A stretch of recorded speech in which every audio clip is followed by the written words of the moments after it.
Fala galera, aqui quem fala é Gabriel N. Diz pra mim qual é a treta.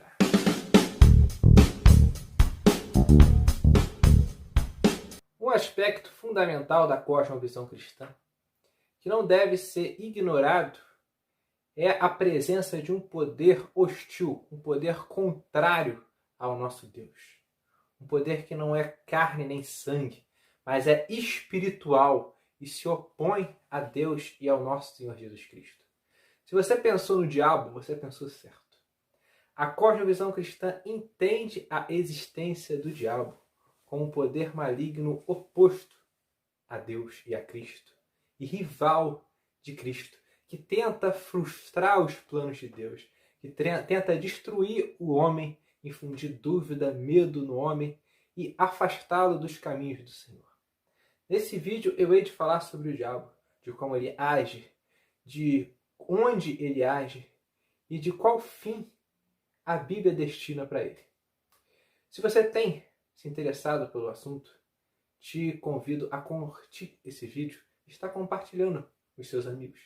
Esse é um assunto polêmico e controverso e certamente tem muito a edificar. Enfim, o diabo é um ser que é entendido de formas muito errôneas pela igreja. Alguns superestimam o seu poder. Acham que ele faz coisas à altura das que Deus faz. Já outros o subestimam. Entende que ele não ataca, que ele não influencia, que ele não tem capacidade de nos enganar e que estão bem demais para levarem-no em conta. Eu hei de atacar esses dois extremos sobre Satanás nesse vídeo. Primeiramente, gostaria de falar sobre o que é o diabo. Primeiramente, o diabo é um ser criado por Deus. Ele não é um princípio, ele não é uma força da natureza, como alguns gostam de considerar. Ele é um ser criado por Deus, que foi criado bom e se corrompeu. Então, ele tem a limitação de ser uma criatura e não um Deus. Deus criou todas as coisas boas. Porém, o diabo se corrompeu e se tornou um poder hostil a Deus, inimigo de Deus. A palavra diabo vem de diabolos, adversário, inimigo. E ele é inimigo de Deus. Desde o Éden, ele já estava lá. Foi ele quem tentou Eva, de maneira que o homem caísse. Ele persuadiu o homem a cair. E por isso ele foi punido. Desde o Gênesis é dito que da semente da mulher viria aquele que esmagaria a cabeça da serpente. E esse é Jesus Cristo. Então existe uma rivalidade entre Satanás e Cristo, porque Cristo é aquele que foi predestinado desde o princípio a esmagar a cabeça da serpente, a pôr um fim no reinado, na influência de Satanás. Segundo, o diabo é um ser subordinado a Deus. Vale lembrar que apesar do seu poder, apesar da sua atuação, que eu hei de falar daqui a pouco, o diabo está limitado aos propósitos de Deus. Ele não vai além do que Deus o possibilita, o permite ir. Uma frase de Martinho Lutero diz que o diabo é o diabo de Deus. Então o diabo, mesmo sendo o diabo, acaba atendendo os propósitos de Deus e fazendo com que os propósitos de Deus se cumpram. Nós vemos isso claramente na história de Jó. Jó era um homem justo e o diabo o tenta. De que maneira? Fazendo passar por várias provações para que ele blasfemasse, para que ele se afastasse dos caminhos do Senhor. Mas nós sabemos o final da história. Deus se revela a Jó de uma maneira sobrenatural, de uma forma grandiosa, e Jó é transformado por aquela experiência. Então, no fim, o propósito de Deus de edificar Jó e levá-lo ao crescimento se cumpre. E não o propósito, não o intento, não a vontade do diabo de derrubar Jó e fazer com que Jó abandonasse o Deus vivo. Então Deus acaba usando o diabo para os seus próprios propósitos, o que é uma coisa incrível, uma coisa maravilhosa. Quando nosso Senhor Jesus Cristo foi sentenciado à morte, é dito que o diabo entrou em Judas. E a traição de Judas foi algo terrível. Foi o pior ato na história. Mas mesmo aquilo serviu para que nosso Senhor Jesus Cristo fosse morto e com a sua morte ele pudesse nos trazer a vida. E ele, sendo justo, sendo condenado à morte, representou o fim do império do diabo. O diabo foi derrotado na cruz, com a morte e sucessivamente com a ressurreição e o senhorio de Cristo sobre todas as coisas. Logo, o diabo está limitado aos propósitos de Deus e ele só age a partir da permissão de Deus. Com isso, eu ataco aqueles que superestimam o poder do diabo, como alguém que consegue ir além desse limite imposto por Deus. Então, o diabo tem poder? Tem, mas ele tem um limite imposto por Deus para cumprir os seus propósitos. O terceiro ponto é que o diabo, como já mencionei anteriormente, ele é motivado a destruir o homem e a se opor ao reino de Deus. Como o diabo faz isso? De muitas maneiras. O diabo ele tem poder sobre as coisas criadas. Ele engana. O diabo é visto enganando Eva desde o princípio. Ele disse, o dia que vocês comerem dessa árvore, vocês vão ser igual a Deus. Então o diabo ele já tenta desconstruir o que Deus tinha dito para Eva e Adão, de que no dia em que eles comessem daquela árvore, eles morreriam. O diabo tenta desconstruir isso e falar o seguinte, falar que não, o dia que vocês comerem, vocês vão ser igual a Deus, infundindo dúvidas, enganando. O diabo, ele tem poder para possuir. Alguns de nós já testemunharam possessões demoníacas. Isso ocorre quando o diabo ele consegue ter um controle sobre o comportamento social da pessoa. A pessoa tem um comportamento social totalmente fora do normal, o que chama muita atenção. Isso confere à pessoa poderes sobre-humanos, às vezes uma força sobre-humana que vem do demônio, e essa pessoa fica numa situação deprimente, o que leva a igreja a se atentar a essa pessoa e expulsar esse demônio, que é o único jeito na situação. Ele tem poder para influenciar. O diabo ele influencia as pessoas, tanto fora quanto dentro da igreja. O diabo está todo o tempo tentando infundir dúvidas, infundir ideias, infundir pensamentos. O diabo tem esse poder de estar influenciando, e ele está todo o tempo influenciando. Ele tem poder para intervir no mundo natural. Nós vemos ao longo da Bíblia isso acontecendo muitas vezes. Nós vemos, por exemplo, na história de Moisés, quando Moisés vai a Faraó confrontar o rei do Egito, que Arão, que era o porta-voz de Moisés, joga sua vara e sua vara se transforma numa serpente. E os magos do Egito conseguem fazer a mesma coisa. Eles lançam suas varas e elas se transformam em serpentes também. Então o diabo ele tem um poder sobre as coisas naturais. Sim. Isso é conhecido como magia.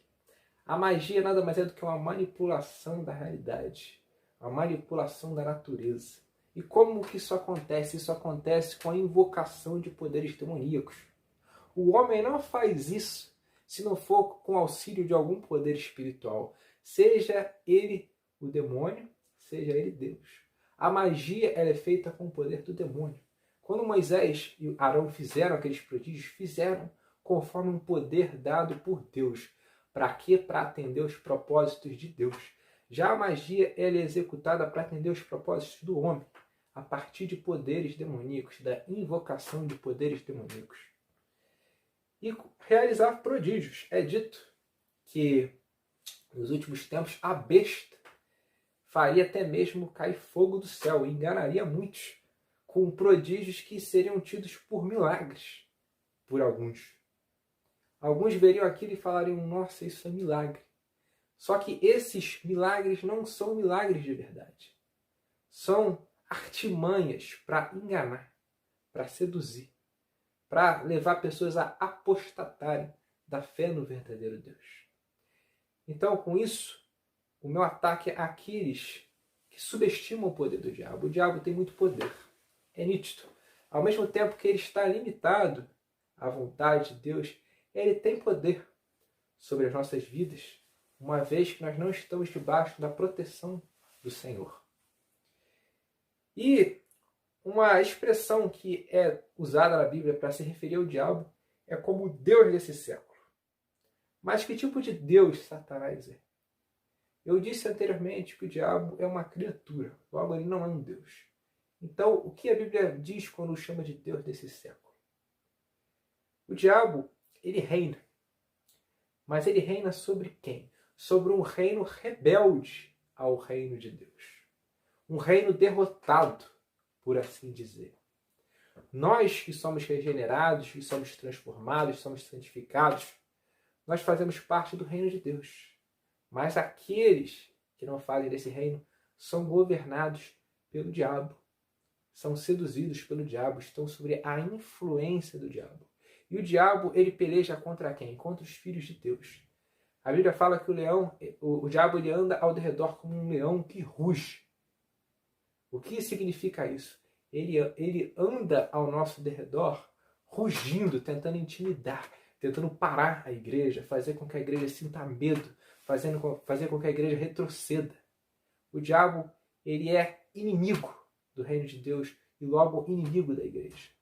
E quem são aqueles que são governados pelo diabo? Primeiro, são os incrédulos, aqueles que não creem em Cristo, que não admitem a fé em Cristo. Esses que não se submetem ao senhorio de Cristo estão sob o senhorio do diabo.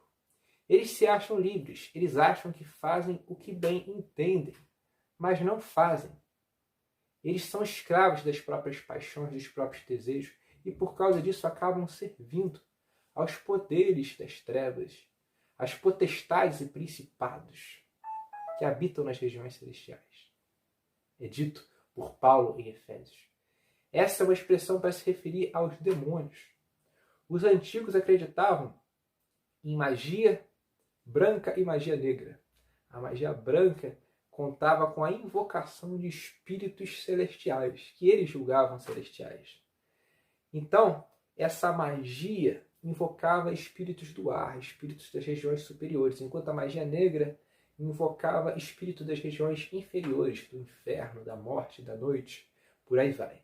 Quando o cristianismo se fortaleceu, a visão predominante foi de que toda magia é feita com o auxílio de demônios, que é o que nós cremos hoje.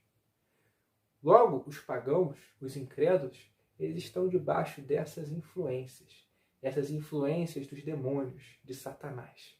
Mesmo achando que fazem o que querem, eles andam segundo esse curso, o curso das potestades e principados. O segundo grupo, que está sob o governo de Satanás, o império das trevas, são os falsos mestres. São mestres inseridos na igreja que promovem falsas doutrinas, doutrinas de demônios, doutrinas que nada têm com a sã doutrina cristã. Esses falsos mestres, eles enganam a muitos, à semelhança do seu pai, o diabo. O apóstolo Paulo diz que Satanás se transfigura em anjo de luz. E quando ele fala isso, ele fala antes dos falsos mestres que enganavam a muitos. E eles enganam a muitos por quê? Porque eles são como o seu pai, o diabo, que se transfigura em anjo de luz. Então eles se passam como mestres que passam uma doutrina sólida, quando na verdade são a imagem e semelhança de Satanás. Estes também são influenciados por Satanás. Então nós não podemos pensar que apenas uma pessoa possuída, que tem o seu comportamento social mudado, é alguém que está sob o domínio do diabo. Mas essas pessoas que promovem falsas doutrinas, falsos ensinos, que são hostis à palavra, são também filhos do diabo, enganados pelo diabo e conduzidos pelo diabo. O terceiro grupo são os falsos cristãos. Existem cristãos moralistas que acreditam na força do próprio braço, na força da própria lei. E esses são, por assim dizer, os favoritos do diabo, porque eles estão na igreja, eles são vistos como grandes cristãos, quando na verdade eles se amparam na própria força para salvarem a si próprios. E não levam em conta a graça, negligenciam a graça, não creem em Deus como o único capaz de salvá-los. Por mais que falem isso da boca para fora, vivem como se fossem eles os capazes de se salvarem. Os moralistas. É interessante que o grupo que mais recebeu críticas de Jesus foram os fariseus, eram falsos cristãos, que acreditavam na própria lei, que submetiam as pessoas a mandamentos de homens. esses estão sob o domínio de Satanás. Não conhecem a graça, não conhecem o amor de Deus que nos salva, sendo nós necessitados, sendo nós limitados, mas aqueles que acreditam que podem se salvar a si próprios, que estão acima dos demais, como aquele fariseu da parábola que insultava aquele publicano falando: Deus, graças a Deus porque eu estou aqui, porque eu jejuo 2 vezes na semana, porque eu dou esmola, faço isso, faço aquilo, não sou como aquele publicano. Esses estão sob o domínio de Satanás. E, para concluir, que destino Satanás tem e qual deve ser a nossa relação com isso? A igreja, ela triunfa sobre Satanás. Cristo, quando veio, expulsou demônios. O que isso mostra pra gente? O que isso ensina pra gente? Ensina que Cristo é um poder maior do que os demônios. Antes da vinda de Cristo, as nações eram enganadas por Satanás. Os antigos, os pagãos, adoravam os seus ídolos, que na verdade são demônios. São espíritos das trevas. Alguns eram chamados de espíritos do alto, das regiões celestes, mas na verdade eram demônios e enganavam as nações. E depois de Cristo, o que aconteceu? Cristo morreu, venceu Satanás, ressuscitou. E ele disse: ide ao mundo e pregai o evangelho. Para quê? Para desfazer as obras do diabo, para libertar as nações da opressão do diabo. Por isso, ide ao mundo e pregai. Por isso, as portas do inferno não prevalecerão contra a igreja. Há uma promessa de que a igreja deve se expandir e que a igreja vai se expandir para que o mundo seja liberto das obras do diabo. Se você gostou desse vídeo, não deixe de dar o seu comentário. Não deixe de falar das suas experiências, do que você acha de tudo isso que está sendo dito. É fundamental que a gente tenha em mente o nosso poder. Um poder que não é nosso, mas que nos foi dado por Cristo para expulsar demônios, para desfazer as obras das trevas. A cosmovisão cristã genuína leva em conta a presença do diabo no mundo. E é com consciência que nós temos que lutar o bom combate. O apóstolo Paulo disse que a nossa luta não é contra a carne ou sangue, mas contra os principados e potestades, contra os demônios, as hostes espirituais da maldade. Contra esses nós lutamos. Então sigamos o bom combate e iremos perseverar firmes nessa luta. Forte abraço. Até a próxima.